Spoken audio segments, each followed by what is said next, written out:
I chat with Amber Bogie. Amber is the director of go-to-market and account-based innovation at Go2, where she is dedicated to reshaping traditional marketing through progressive rule-breaking approaches. She has over 15 years experience in marketing and a decade specializing in account-based marketing.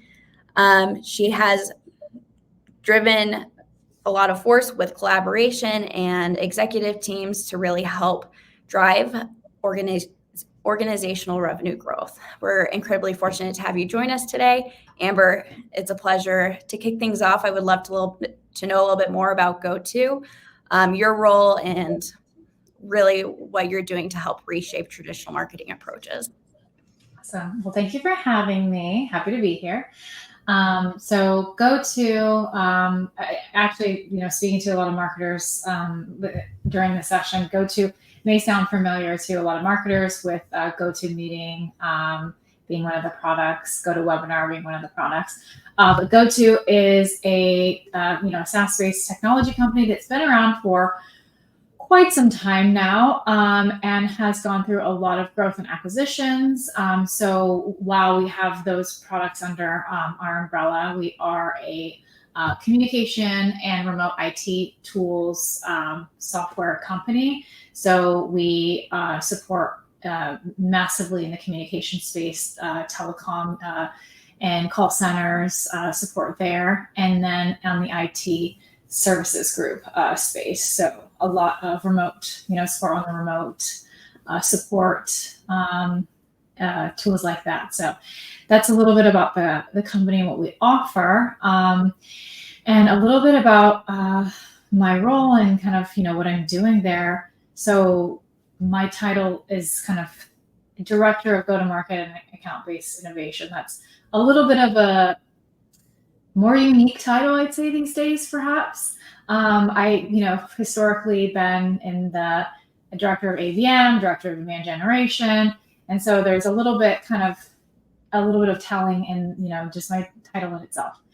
So what's unique about my role at Go2 is I've actually brought on to leverage my, decade of ABM experience, my 15 years of marketing experience, to, drive innovation for the business within the go-to-market function. Some of that, a big chunk of that, is an account-based strategy. But the kind of, I am there to look around and see where we can innovate and grow as a business across kind of like the go-to-market function, across the marketing team, just as a whole.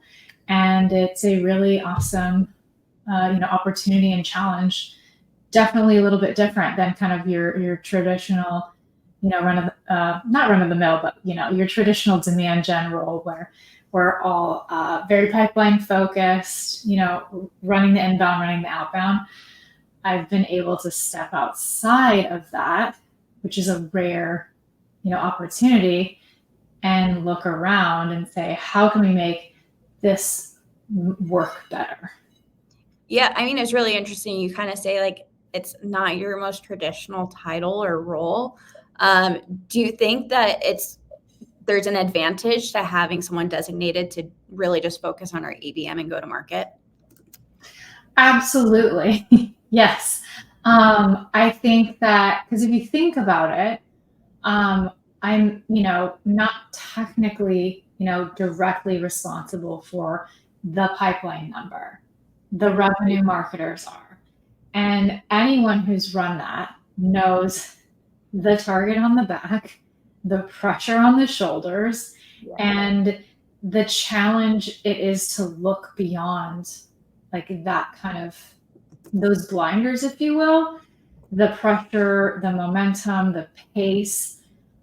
It takes a lot of effort to do that while running everything else. And it's by no means a point of failure. It is a reality of the responsibilities of the jobs. This isn't unique to marketing either. Same thing in the sales, on the sales side of the business, right? Focus on closing deals. So it's a rare opportunity to understand how the function works, having done it before. Yeah. And to be able to look above, around, below, really look under the hood and see just for opportunities to kind of improve things. And that's every marketer's goal.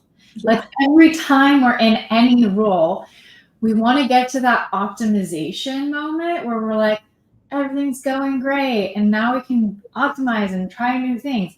When does that ever happen? Like, when have we had a break? Yeah. Anyone tell me? It's been quite some time. I feel like even that we've been in that space where it's just like, everything's up and to the right. There's no pressure. Like we're just not there yet, or we're not there right now. Like economically, there's just been a lot of squeezing and a lot of challenge. So it almost sounds a little bit of like a slowing down to speed up, or I'm sure so many marketers feel like I'm wearing too many hats. How do you even have time to even be able to like tackle an ABM or go-to-market strategy? So I'm sure a lot of people can relate to what you're saying. Yeah, absolutely. And we should be able to prioritize. Yeah. We should be able to say no and have, what our top 3 to 5 priorities are for the quarter or the year, and focus on those things so that we can get to that optimization. It's not always the case. Yeah. So we're excited to have your expertise on this fireside chat. What we're really going to jump into is go-to-market and where buyer signals really fit into that.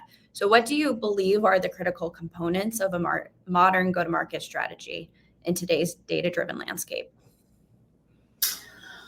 That's a big one. I think when I think about go-to-market and what is necessary for success, I go very, I guess, inward into the organization. And I think the most about how the teams are working together. Because ultimately, if your marketing department, sales department, customer success department, product department, operations department, and then leadership across the whole kind of unit is not aligned or working together, then no matter what you do, you have a broken strategy. The go-to-market partners, they have this thing that says, like, you don't have a sales problem, you don't have a marketing problem, you don't have an operations problem, you have a go-to-market problem. And I do genuinely believe that to be true. So, I think that the most critical element of anything that we do in business is having those teams aligned, because something is going to break along the way. So that is huge. Another component is really, I think, understanding your ICP, and there's your total addressable market, and then your total relevant market, and then the market that you should be going after of that total relevant market. And so it's really important to understand when you go after a total addressable market versus total relevant market, and like what stages and phases you are within those. And to kind of go a little bit further onto that, the type of approach you're going to take when you're going after your target accounts. Like, are you doing an inbound approach? Are you doing an outbound approach? Are you doing a blended approach? And those are really critical to understand the implications of. And oftentimes, the inbound approach is, that broader scope. And for an earlier stage company, earlier product where you're still figuring things out, And so, every kind of nuance of that is really important to consider. Are you still learning about your ICP? Then you're going broad. You're going, you're bringing in a lot of different things and testing out what works and what doesn't work, and you're refining your process. So like I think those are the things that come to mind as really important. And then, another, I guess the third kind of biggest one is alignment on your KPIs. What exactly are you targeted towards? And I do firmly believe that you should have shared goals. And even if you're an inbound business, you should still be measured on the pipeline and the revenue versus that MQL, right? Because at the end of the day, I don't have a anti-MQL agenda. I just have you need to be focused on the metrics that are aligned with sales. So if you have 1 million MQLs and you're closing like 0, you're succeeding over here, but no one cares because everything else is falling apart. Yeah. I think we're also seeing like a huge shift in kind of MQL creation. Like we're moving kind of away in demand gen when it comes to content marketing and gating content and focusing more on building trust. And so it's kind of changing how MQLs are defined.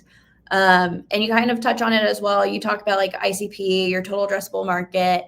And it kind of ties back into this event, which is really focused around like signal-based marketing. How are you identifying these buyer signals? So with keeping in mind the 3 things that you brought up when it comes to a good go-to-market strategy, are knowing buyer signals critical to this go-to-market strategy, critical to this cross-alignment between sales and marketing, or as a business world, are we just overthinking it? I like that question because I think that the answer is both yes and no. Yeah. I think we overthink everything. And so that's why I agree we overthink it. Yes. But that doesn't remove the importance or the value that it can bring. I think that oftentimes we get too sucked into a single kind of component of how, of something that can support us, buyer signals being one of them, an MQL, an MQA, just like various different things. Both, let's just say like the revenue org can get hyper fixated on it and lose sight of the big picture. And so I think that those buyer signals are really important. I think it's like, if you think about it, it would be like ignoring nonverbal communication from somebody who's giving you their answers and just like looking away. It's honestly, it's direct information and insight into what a buyer is wanting, looking for, needing. So quite frankly, I guess I would see it as a failure of a business to ignore those. Yeah. Because whether we're talking about buyer signals, buyer journey, just like any component of running a business, to end goal, generate revenue. If we are focused on our sales, and if we are focused on, point A to Z is just sell the product, then we're failing again. We need to go into the process and identify what about our product can serve this customer. What are their needs? What are their struggles? And I think that ties into buyer signals. I think that, we can paint maybe it's like a Monet where it's a little bit, up close. It's like, we're just kind of like throwing colors together. But if you back up, you get a picture of kind of like, okay, I see what's going on here.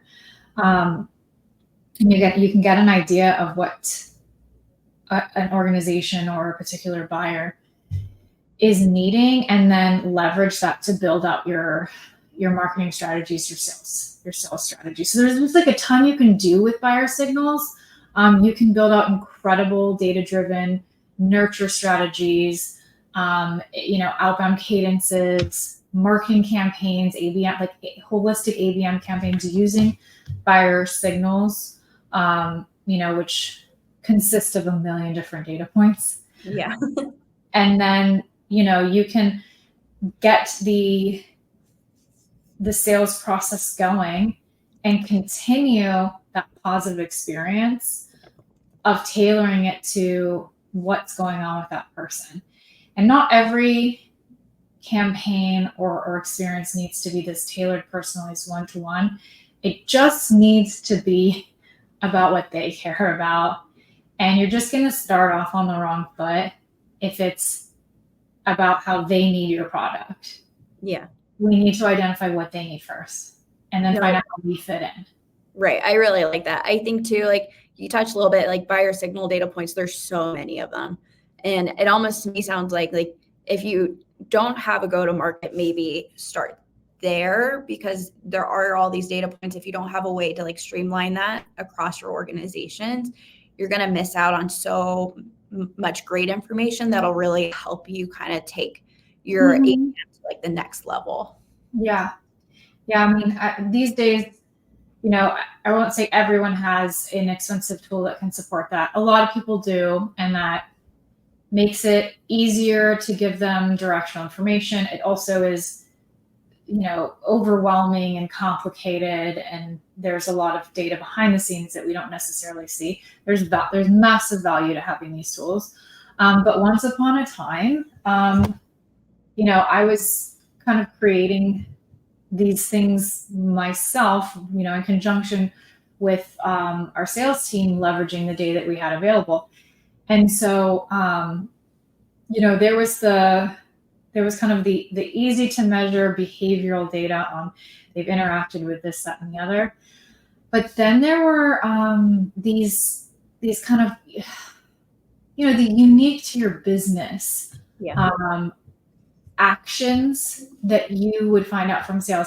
I remember really enjoying this particular one at a company that I worked at 8 years ago now. We had built out kind of our own measurement model. And so we had a baseline measurement, but then we had some additive stuff that was manually done based on a few different things that we just couldn't necessarily measure until we knew certain things about them. But one of the things that sales had told me that has stuck in my mind all these years was, at that particular company, for those particular products, if somebody downloaded the Magic Quadrant, it was a massive signal that an opportunity would occur. So that's not necessarily for everyone. Like, not everyone would have that. But at this company, it was gold. So those are just like the little things that you can look for that are this one thing that a lot of people do right before an opportunity occurs. If you don't have these tools, you can create your own success. Yeah, I think that's really interesting, because it sounds so accessible. Like, all you have to do is just know how to put together your reporting to then identify these things. You don't need this big expensive tool to tell you. I love that. I do want to touch on, you are an ABM expert. So buyer signals, we've gone over, they can reveal highly specific details. Like you gave this example of where if they went for this specific piece of content, they were most likely going to turn into an op. So how do you integrate these insights into audience segmentation, and what are the benefits? Well, I say with really good operations team and a close alignment. Step one, which we kind of talked to earlier, was like, what do you need for a successful go-to-market strategy? Collaboration. Integrating these into your strategy and systems. Either you yourself are, in regards to leveraging this information into your strategy and systems. If you yourself are super, like I like to say, opsy and technical, and you can do it yourself, and I mean that's ultimately the way. But you want to deliver the actionable data insights into your system and set up various triggers and hooks and pulleys and levers to change them into, okay, if they're doing X, Y, Z, then they want to go into this, awareness stage campaign that consists of this type of content because of these types of keywords that we've seen. Okay, they've moved on. They skipped this step. They went straight to, like a purchase decision or whatever the names of the stages that you're using. They're there. They have now gone to these pages, and that has signaled, this readiness. They have had these product specific keywords. We're going to move them into this specific kind of nurture strategy. So there's kind of that behind the scenes data driven approach, which I don't think is easy. I'm going to be very, very honest. People who do that are amazing. And it is an incredibly built, robust, thought through process. I just spoke with an ABMer, Alex Papis. I think that's how you pronounce the last name. He just spoke at GoTo on this topic. He has this incredible strategy built out like that, and it's just amazing. It's very mature. It's very advanced. It takes a lot of work. It takes a lot of leveraging of your data. It takes zooming out, and then a lot of kind of triggers and building out all of these different workflows and work streams. And then thinking about what that means in conjunction with working with your sales team, right? And if this is kind of like a nurture campaign and they're doing ads and emails, okay, and you're thinking about the sales part, what about the other aspects of the campaign? Is there, there are particular webinars, there are particular events? There's just a lot of different things to think through. And that kind of goes back to, one of the how fortunate I am to be in the role that I have is the ability to stop and look around, and be able to think about that, because a lot of time you're moving really fast and you just need to get things done, and we're running at the speed of light. Yeah. No, that's very true. I mean, we've covered so many great things. The last thing I just want to touch on is just looking ahead, what excites you most about the potential of buyer signals and shaping the future of business. You can talk specifically about the company you're at, GoTo, or just in general, like what are you most excited about when it comes to go-to-market and ABM strategies? Wow, that's a whole lot. I think what I'm most excited about when it comes to, I'll say, the account-based movement, account-based motion, is a lot of why I am where I am today and focusing on go-to-market as a whole. I'm excited about that because once you've been doing ABM long enough, you realize you have to understand across the business, and you have to work across the business, and you have to go up and out in order to succeed here. I'm excited that even though the very normal pitfalls of an ABM strategy, siloed, struggled, having to force things, or maybe not having executive support, even though those still exist, I believe that the ABMers of today versus yesterday understand deeply that they can't be in a silo, and that they need to be out across the business. And that because the go-to-market movement, strategy, motion, whatever you want to call it, is so much more commonplace in conversation, they're connecting the dots between the two. I now don't think ABM can exist without the go-to-market strategy. It's the umbrella above it. ABM doesn't need to exist in a business for the go-to-market, obviously, but ABM requires that kind of understanding and connection point to kind of the broader GTM. So yeah, I think that excites me, just because I think it's pushing us to be more mature and thoughtful and understand beyond our kind of scope and area of the business. And I would say that kind of is also exciting because I'm having an opportunity to kind of be amongst that in my current role. Yeah, I love that.